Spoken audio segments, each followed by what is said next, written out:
Hello student, GK भाई Devendra sir की class में आपका हार्दिक स्वागत है। आज हम उत्तर वैदिक सभ्यता के बाद, उपनिषद काल के बाद जो विभिन्न धर्मों का काल है, जिसको भारतीय इतिहास में दूसरा नगरीकरण का काल भी कहा जाता है, इसको गंगा घाटी के नगरीकरण का काल भी कहा जाता है। तो इस समय दो धर्म जो है वो ज्यादा लोकप्रिय हुए, बौद्ध धर्म और जैन धर्म। इन्हीं के पैरेलल जो है वो 16 महाजनपदों का काल था। तो तीन बड़े टॉपिक हम इसमें पढ़ेंगे, बौद्ध धर्म, जैन धर्म और महाजनपद। तो पहले हम बौद्ध धर्म की बात करते हैं। उससे पहले एक शब्द क्लियर कर लेते हैं, द्वितीय नगरीकरण। और दूसरा जो नगरीकरण है उस पर हमें बहुत सारे क्वेश्चन मिलते रहते हैं, जैसे सिविल में भी और एसएससी वगैरह में भी, और हमें ग्रेड में भी, फर्स्ट सेकंड ग्रेड जो भी हो।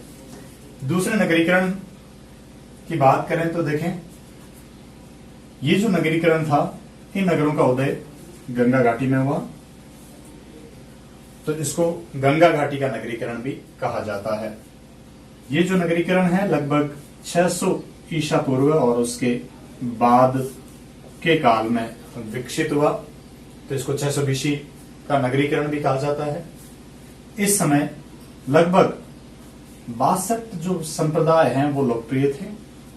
उनमें ज्यादा लोकप्रियता बौद्ध धर्म और जैन धर्म इनको मिलती है।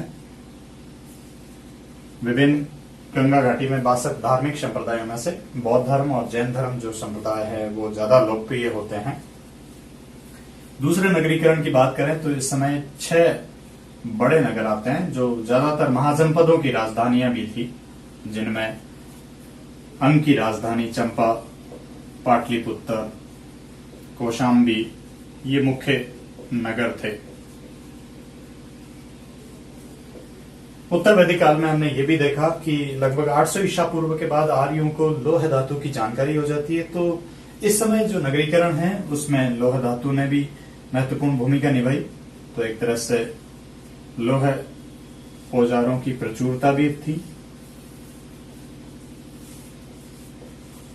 भारत में प्रचलित प्राचीनतम जो सिक्के हैं वो आहत सिक्के के नाम से प्रचलित हैं, जो अधिकांशतः चांदी से निर्मित थे। विभिन्न पशु पक्षियों की आकृतियां उस पे थी। और भारत में सबसे पहले लेख वाले सिक्के और लेख युक्त सिक्के जो है वो जो सोने के सिक्के भी थे वो यूनानियों ने चलाए। तो भारत में प्रचलित पुराने जो सिक्के हैं वो आहत सिक्कों के नाम से जाने जाते हैं। तो आहत सिक्कों का बाहुल्य भी इस समय हमें मिलता है। इन आहत सिक्कों की बाद में जब सिक्कों का अध्ययन करेंगे, एक डायग्राम में उसमें बात करेंगे। आहत सिक्के जो है वो चांदी से निर्मित थे अधिकांशतः, और एक तरह से उस पर कोई लेख अंकित नहीं होता था, पशु पक्षियों की आकृतियां अंकित होती थी। तो आहत सिक्कों का भी इस समय बाहुल्य था। सिंधु सभ्यता में हमने देखा कि गिरवे मृदभांड प्रचलित थे। वैदिक सभ्यता में जो है वो पीजीडब्ल्यू मृदभांड प्रचलित थे। और इस समय जो है मौर्य काल तक जो मृदभांड होते हैं वो एनबीपीडब्ल्यू मृदभांड होते हैं। इसका मतलब हुआ उत्तरी काली पॉलिश वाले मृदभांड। तो जो मृदभांड संस्कृति है पुरातात्विक स्रोत है, इतिहास लेखन में महत्वपूर्ण एक तरह से स्रोत मान सकते हैं, सामग्री मान सकते हैं। तो एनबीपीडब्ल्यू सबसे विकसित मृदभांड है, जो वैसे तो मौर्य काल से संबंध रखे जाते हैं, लेकिन 600 ईसा पूर्व के बाद से लेकर मौर्य काल तक का इसका काल माना जाता है। तो दूसरे नगरीकरण में हम देखते हैं कि ये जो नगरीकरण है वो गंगा घाटी का नगरीकरण है, 600 बीसी का नगरीकरण है। इसके अलावा बहुत सारे बड़े नगर थे, जिनमें 6 बड़े नगरों का हमें उल्लेख मिलता है। चंपा, पाटलिपुत्र, कौशाम्बी उनमें से एक थे। और बहुत सारे नगर इस समय जो महाजनपद थे, 16 महाजनपद, उनकी राजधानियां भी थी, जैसे चंपा, पाटलिपुत्र। लौह औजारों की प्रचुरता भी इस समय हमें मिलती है। आहत सिक्कों का बाहुल्य भी मिलता है। एनबीपीडब्ल्यू मृदभांड जो है वो इस समय प्रचलित थे। रीड के अपने क्वेश्चन की बात करें तो भारतीय नगरों का पतन या प्राचीन भारतीय नगरों का पतन, ये पुस्तक डॉक्टर राम शरण शर्मा ने लिखी है। तो डॉक्टर राम शरण शर्मा की पुस्तक आती है भारतीय नगरों का पतन, प्राचीन भारतीय नगरों के पतन पे और प्राचीन भारतीय नगरों के एक तरह से खोज पे कनिंघम ने कार्य किया था।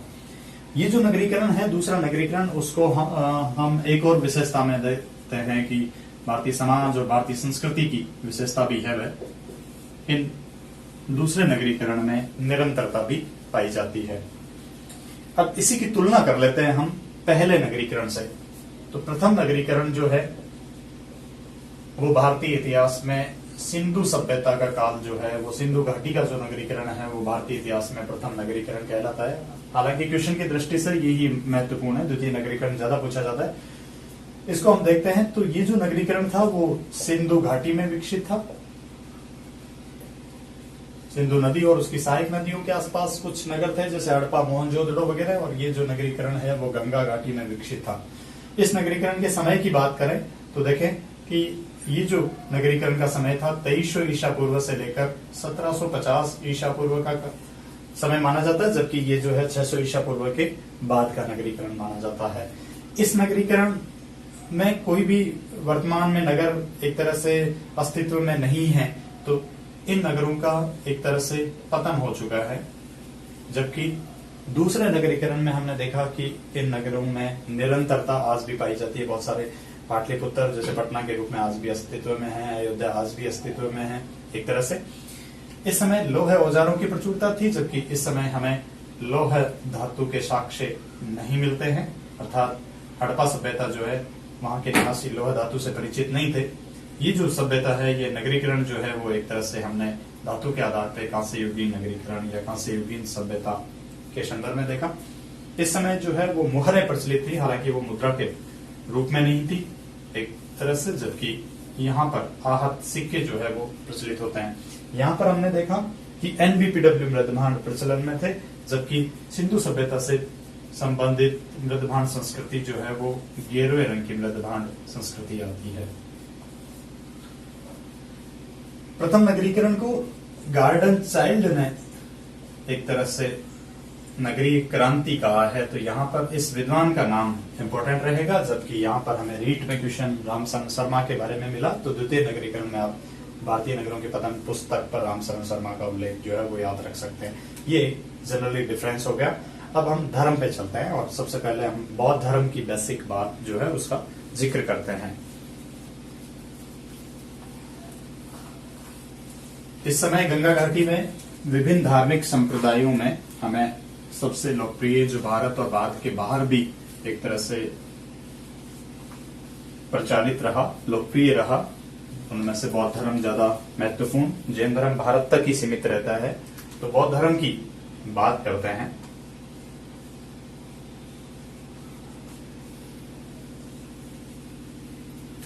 एक तरह से रीट में तो डायरेक्ट तो ये टॉपिक नहीं है, फिर भी एक तरह से धर्म के संदर्भ में जब भी बेसिक विशेषताओं के संदर्भ में पूछा जाता है तो इम्पोर्टेंट रहेगा। इसके अलावा रेलवे, SSC वगैरह और विभिन्न ग्रेड के एग्जाम में, सिविल के एग्जाम में भी महत्वपूर्ण रहता है। यहाँ से बार बार क्वेश्चन पूछे जाते हैं। तो बौद्ध धर्म की बात करें तो बौद्ध धर्म जो है ये अस्तित्व में आता है वैदिक धर्म के कर्मकांड के विरोध में। खासकर वेदों में यज्ञ परंपरा का बहुत सारा बाहुल्य होता है। एक तरह से यज्ञ कर्मकांड का बहुत ज्यादा प्रचलन था। शासकों द्वारा बहुत सारे खर्चीले यज्ञ किए जाने लगे थे, और इन्हीं यज्ञों में हम देखते हैं कि पशु बलि जो है वो ज्यादा मात्रा में दी जाती है। और इसके अलावा भी वैदिक धर्म में हम देखते हैं कि जाति प्रथा वगैरह जो है या छुआछूत जो है, ऐसी सामाजिक बुराइयां भी प्रचलन में आ जाती है। इन सभी बुराइयों और वैदिक धर्म के कर्म कांडों के विरोध स्वरूप बौद्ध धर्म जो है वो अस्तित्व में आता है। कालांतर में हालांकि ये भी देखा गया है कि बौद्ध धर्म के पतन का कारण भी वही होगा कि बहुत सारे जो वैदिक धर्म की जो बुराइयां हैं वो उसमें भी समाहित हो गई। तो बौद्ध धर्म के संस्थापक जो हैं वो गौतम बुद्ध माने जाते हैं। और गौतम बुद्ध के सामान्य परिचय की बात करते हैं। बौद्ध धर्म के संस्थापक गौतम बुद्ध है। बौद्ध धर्म जो है वो वैदिक धर्म के कर्मकांड या यज्ञीय परंपरा के विरोध में अस्तित्व में आता है, और एक तरह से बुद्ध ने पशु पालन का महत्व भी समझाया है। वैदिक धर्म जहाँ छुआछूत जाति प्रथा की बात करता है, वहीं पे बौद्ध धर्म जो है सरल और सहज धर्म था, इसलिए जनता ने उसको ज्यादा एक तरह से तवज्जो दी, ज्यादा अपनाया। गौतम बुद्ध का बचपन का नाम होता है सिद्धार्थ। इनका जन्म 563 ईसा पूर्व में, हालांकि वर्तमान कॉन्सेप्ट के अकॉर्डिंग अपन बीसीई भी लिख सकते हैं, बिफोर कॉमन एरा भी। इस बार सीटेट का जो क्वेश्चन था उसके अकॉर्डिंग वैसे बीसीई भी लिखा जा सकता है, ईसा पूर्व भी लिख सकते हैं। 563 ईसा पूर्व में लुम्बिनी, वर्तमान नेपाल की तराई में स्थित जो है लुम्बिनी वन में उनका जन्म हुआ था, जो कपिलवस्तु जनपद में पड़ता था।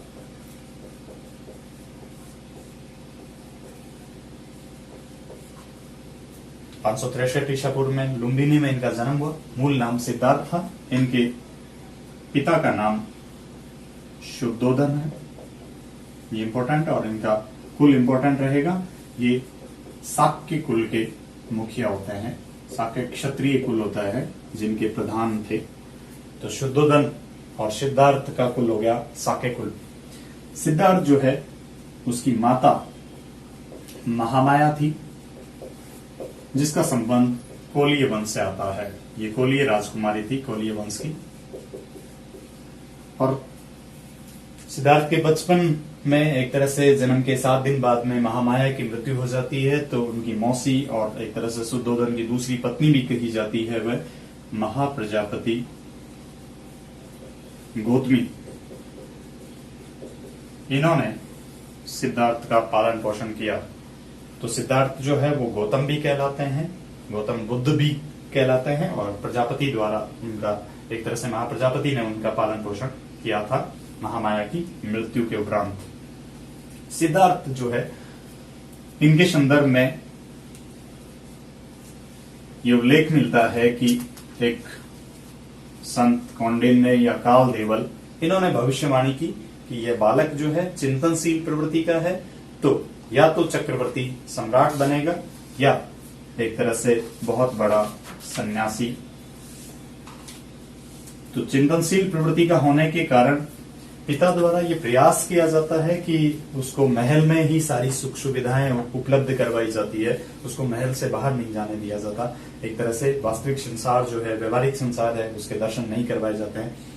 शुद्धोधन द्वारा सिद्धार्थ का विवाह भी 16 वर्ष की आयु में कर दिया जाता है यशोधरा, और एक तरह से बौद्ध साहित्य में इसको बिंबा भी कहा जाता है, भद्द कच्छना भी कहा जाता है। तो यशोधरा से इनका विवाह होता है।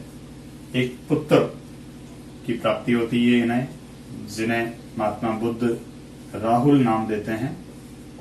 इनको बंधन भी नाम दिया गया है। तो राहुल उनका पुत्र था, यशोधरा उनकी पत्नी, जिसको बौद्ध साहित्य में बिंबा और भद्द कच्छना भी कहा गया है। महाप्रजापति गौतमी उनकी मौसी, महामाया उनकी माता, जो कोलीय वंश से संबंधित थी। बहुत सारे विद्वान और बहुत सारे आलोचक ये भी कहते हैं कि शाक्य कुल और कोलीय वंश में रोहिणी नदी को लेकर विवाद था, इसलिए उन्होंने गृह त्याग किया था, एक तरह से संन्यास ग्रहण किया था। आगे बढ़ते हैं और अब देखते हैं कि सिद्धार्थ जो है उन्होंने एक तरह से गृह त्याग किया 29 वर्ष की आयु में। और इससे पहले 4 जो दृश्य होते हैं, तो उन दृश्यों ने उनको एक तरह से प्रेरित किया, संन्यास के लिए प्रेरित किया। ये 4 दृश्य थे कि एक बार महल के बाहर उन्हें एक वृद्ध व्यक्ति मिला, एक रोगी, एक शव, और अंतिम दृश्य के तौर पर एक प्रसन्न मुद्रा में घूमता हुआ सन्यासी। अर्थात ये जो 4 दृश्य थे, उनमें उन्होंने प्रथम 3 दृश्यों के आधार पर ये एक तरह से निर्णय लिया कि संसार जो है वो दुखमय है, संसार में दुख की मात्रा ज्यादा है। कालांतर में हम देखते हैं कि पहला आर्य सत्य जो है वो भी उन्होंने एक तरह से दुख है बताया है। तो वृद्ध शरीर, बुजुर्ग, रोगी व्यक्ति और एक शव यात्रा, इसके दर्शन होते हैं। उसके बाद अंतिम रूप से उन्हें सन्यासी, जो प्रसन्न मुद्रा में घूमता हुआ सन्यासी था, इसको देखते हुए उन्होंने एक तरह से सन्यास ग्रहण करने का, गृह त्याग का फैसला लिया। इनका जो गृह त्याग था वो 29 वर्ष की आयु में था, और अपने घोड़े और सारथी के साथ इन्होंने गृह त्याग किया था। तो 29वें वर्ष में गृह त्याग, ये जो घटना है बौद्ध धर्म में महाविनिष्क्रमण के नाम से जानी जाती है।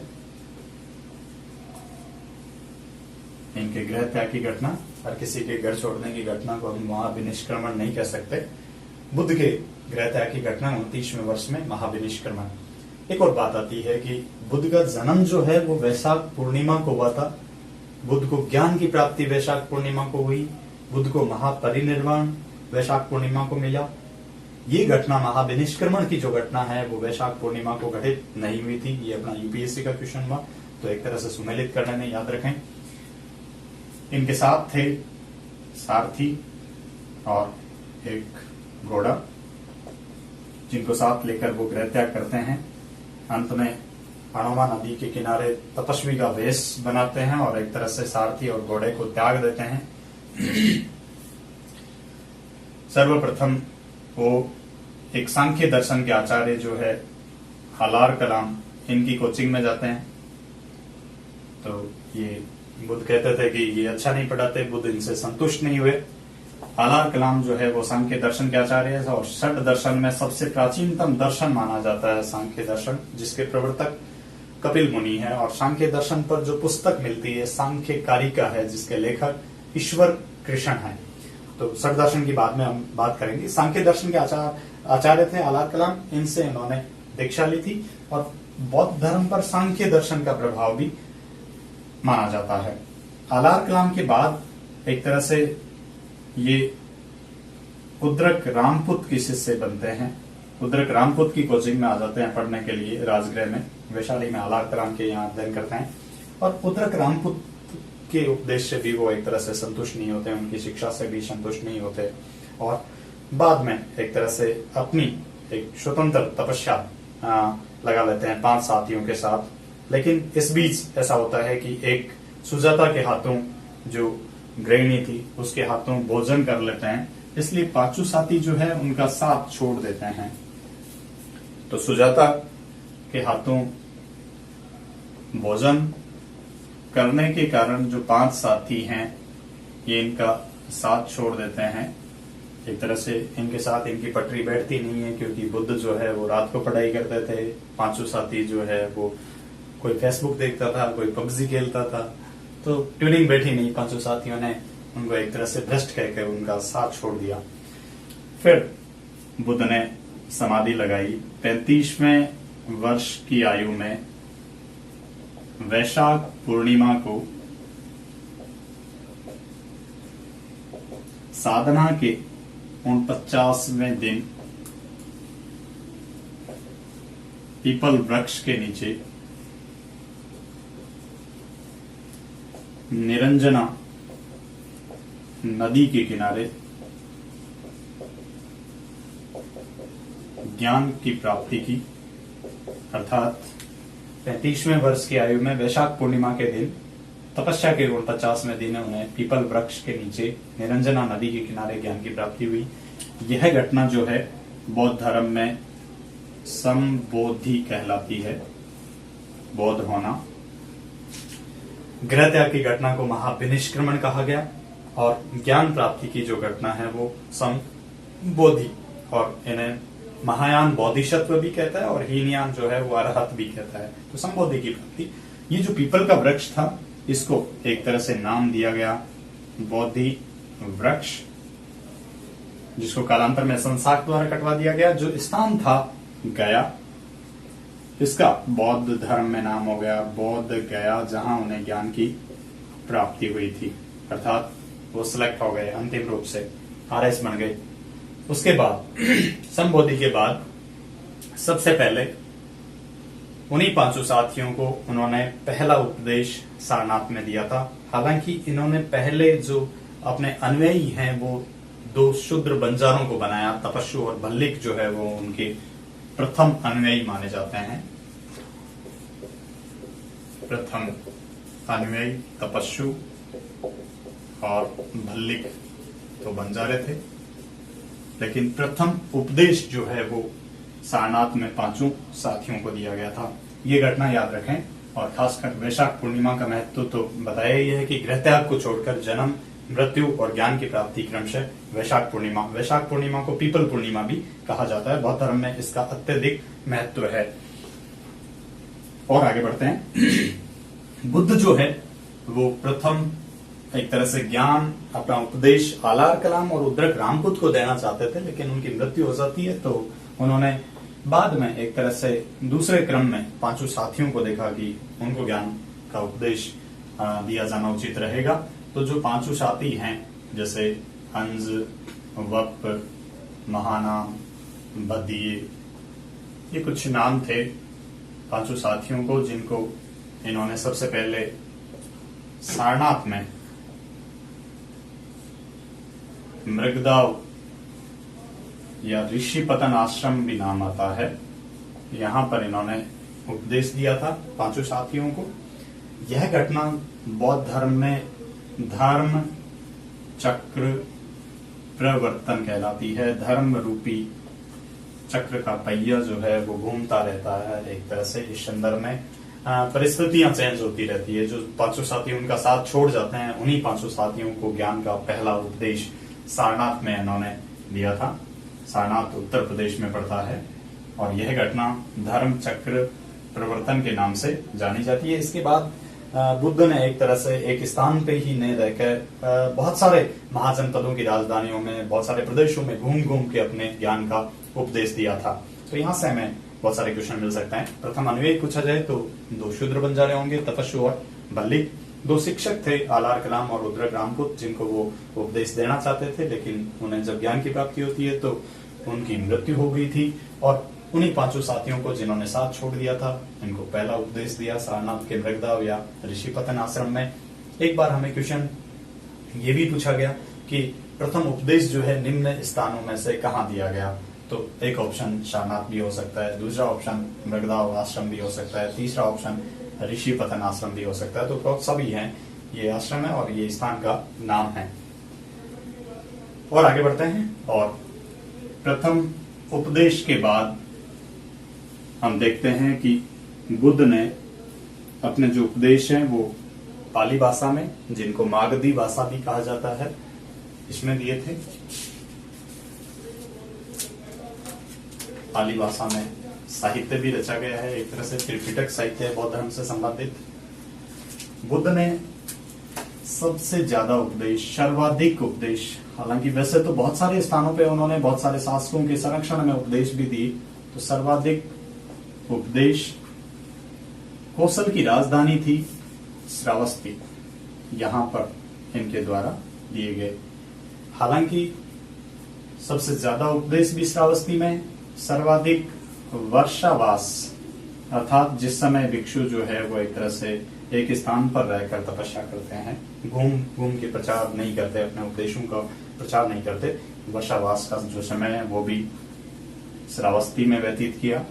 सबसे ज्यादा उनके अनुयायी जो हैं वो भी श्रावस्ती में ही बनते हैं। और यही एक तरह से एक डाकू अंगुलीमाल जो है, इसके संदर्भ में भी कहा जाता है। तो डाकू अंगुलीमाल को भी अपना शिष्य उन्होंने बनाया था। वैसे तो बौद्ध संघ में डाकुओं का, अपराधियों का प्रवेश वर्जित था, अपवाद स्वरूप अंगुलीमाल था जिसको बौद्ध संघ में प्रवेश दिया गया था। अंगुलीमाल जो है वो बुद्ध के अनुयायी बने श्रावस्ती में।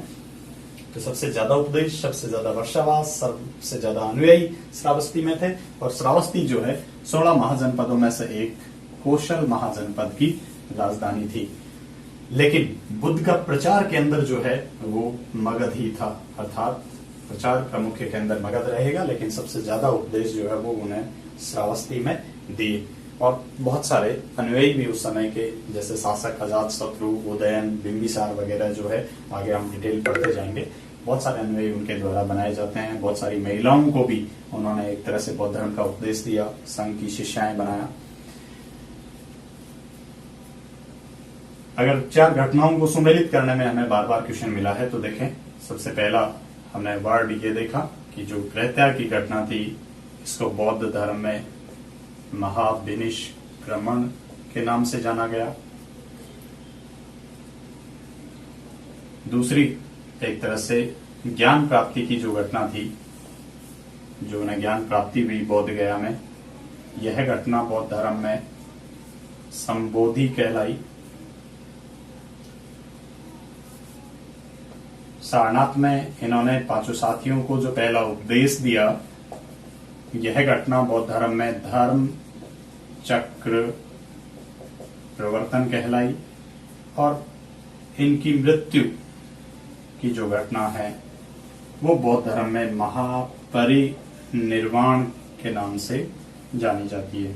अर्थात निर्वाण का शाब्दिक अर्थ होता है बुझना, दीपक का बुझ जाना, जिसका अर्थ हम ये भी कह सकते हैं कि दुखों का अंत जो है वो निर्वाण होता है। और निर्वाण जो है वो सदैव मोक्ष है हिंदू धर्म की भांति, और विदेह मोक्ष मृत्यु जो है वो महापरिनिर्वाण के नाम से बौद्ध धर्म में जानी जाती है। सुमेलित करना हो तो गृहत्याग महाविनिष्क्रमण हो जाएगा, ज्ञान प्राप्ति संबोधि हो जाएगी, प्रथम उपदेश धर्म चक्र प्रवर्तन हो जाएगा, मृत्यु की घटना को महापरिनिर्वाण। निर्वाण का शाब्दिक अर्थ हम बाद में एक तरह से एक डायग्राम के माध्यम से भी देखेंगे। आगे बढ़ते हैं। ज्ञान प्राप्ति के बाद और विभिन्न उपदेशों के साथ साथ बुद्ध जो है उनके बहुत सारे एक तरह से नाम भी आते हैं, बहुत सारे नामों से वो लोकप्रिय भी होते हैं।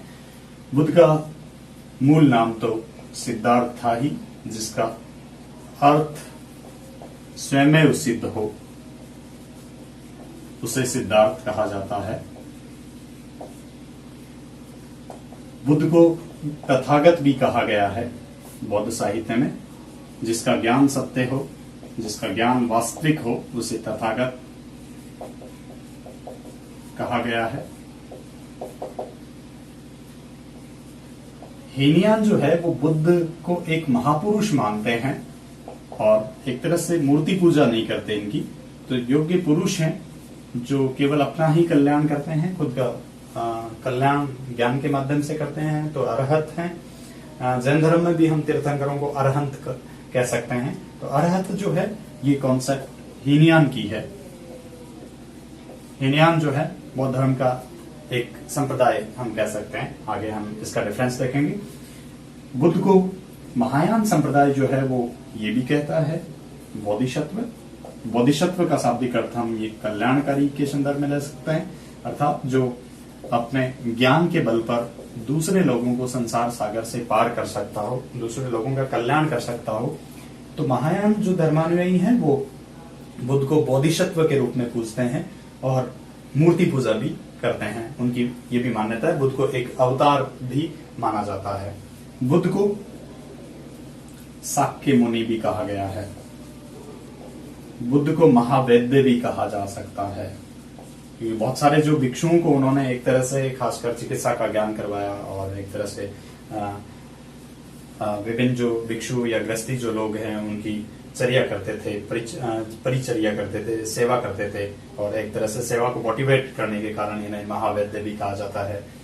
वर्तमान शाक्य मुनि जो है वो एक तरह से हैंसान को कहा जा सकता है, और शाक्य मुनि जो है वो एक तरह से बुद्ध का नाम हो गया।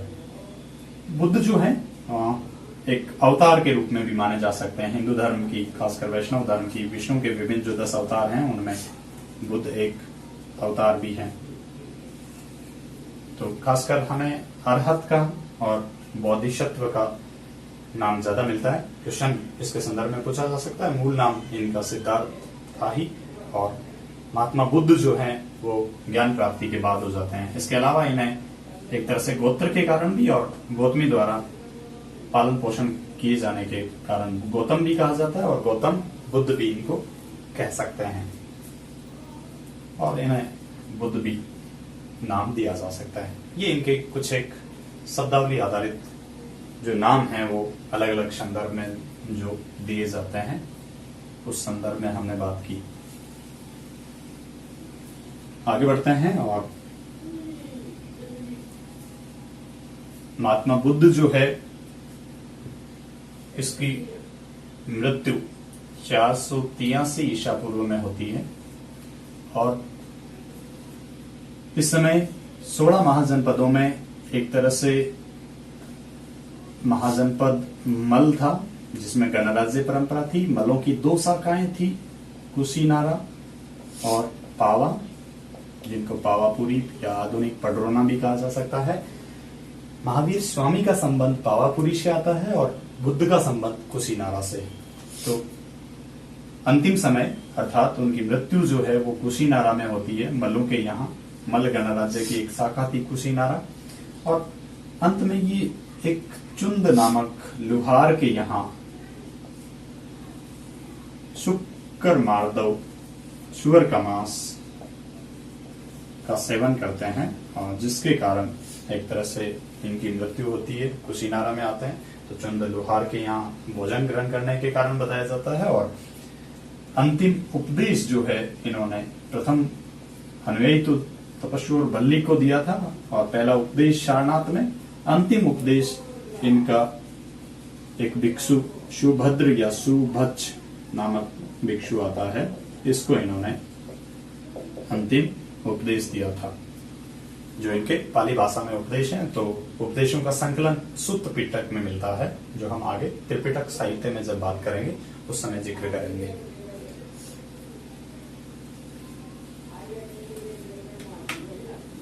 बौद्ध धर्म के बारे में हमने ये बेसिक जानकारी ली है, और इनकी मृत्यु के बाद हम एक तरह से बौद्ध संगीतियों का भी यहाँ जिक्र कर लेते हैं, क्योंकि यहां से भी हमें बहुत सारे क्वेश्चन मिल जाते हैं। तो कुल मिलाकर 4 बौद्ध संगीतियों का आयोजन होता है। प्रथम बौद्ध संगीति 483 ईसा पूर्व में इनकी मृत्यु के तुरंत बाद आयोजित हुई थी, और ये संगीति जो है वो राजगृह, जो मगध की राजधानी थी, मगध सबसे शक्तिशाली महाजनपद था उस समय, यहाँ पे आयोजित हुई। ये राजगृह में अध्यक्ष जो है वो बुद्ध के शिष्य भी थे ये, और उसके समकक्ष भी माने जाते हैं महाकश्यप। तो महाकश्यप की अध्यक्षता में राजगृह में इस समय शासक हर्यंक वंश का अजातशत्रु था। और इस संगीति की विशेष बात ये थी कि पहले 2 पिटक सुत्त पिटक, जिसका संकलन करता आनंद को माना जाता है, और दूसरे पिटक विनय पिटक का संकलन करता उपाली को माना जाता है, जो विनय का विद्वान था। दोनों बुद्ध के शिष्य होते हैं। बुद्ध के प्रिय शिष्य आनंद थे और दूसरे प्रिय शिष्य उपाली होते हैं। तो आनंद संकलन करता थे सुत्त पिटक के। पाली भाषा में सुत्त पिटक जो है उसमें बुद्ध के उपदेशों का संकलन है। जो बौद्ध संघ था, भिक्षुओं के जो नियम हैं उनका संकलन विनय पिटक में। तो पहली बौद्ध संगीति में सुत्त पिटक और विनय पिटक का संकलन 500 भिक्षुओं ने भाग लिया, तो इसको पंचसती का भी कह देते हैं। दूसरी जो संगीति है वो इसके 100 साल बाद 383 ईसा पूर्व में हुई। स्थान था वैशाली। अध्यक्ष साबकमीर या सर्वकामी भी कह दिया जाता है, एक ही नाम है।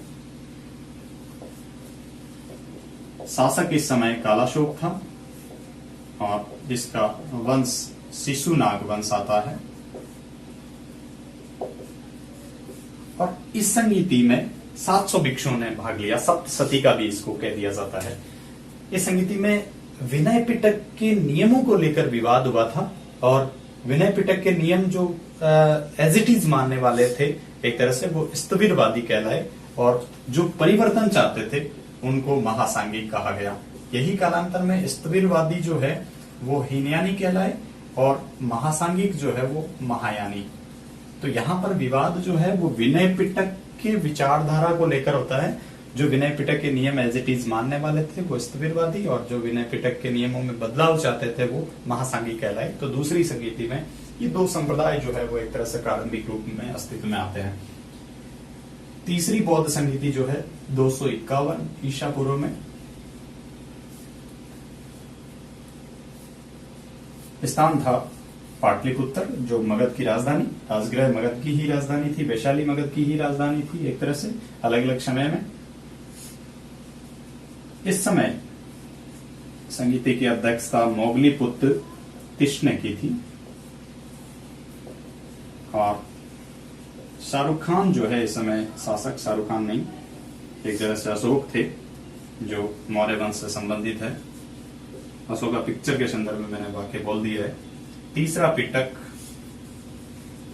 अभिधम पिटक इस समय लिखा गया। पहले जो दो पिटक हैं, शुद्ध पिटक और विनय पिटक, इनका संकलन पहली बौद्ध संगीति में और तीसरे पिटक का संकलन तीसरी बौद्ध संगीति में। तीसरी बौद्ध संगीति के अध्यक्ष जो है वो मोगलीपुत्र स्थित कथावस्तु भी इन्होंने लिखा है। अभिधम पिटक के संकलन करता भी ये माने जाते हैं। ये अशोक मौर्य के समय 251 ईसा पूर्व में उसकी राजधानी पाटलिपुत्र में आयोजित हुई थी। चौथी बौद्ध संगीति जो है वो लगभग प्रथम शताब्दी आती है और स्थान था कुंडलवन, कश्मीर। कश्मीर के कुंडलवन नामक स्थान पर चौथी बौद्ध संगीति, इसकी अध्यक्षता जो है वो वसुमित्र ने की थी और उपाध्यक्ष जो है वो अश्वघोष थे। यहां पे हमें एक तरह से दो विद्वानों के संदर्भ में याद रखना होगा। शासक कनिष्क थे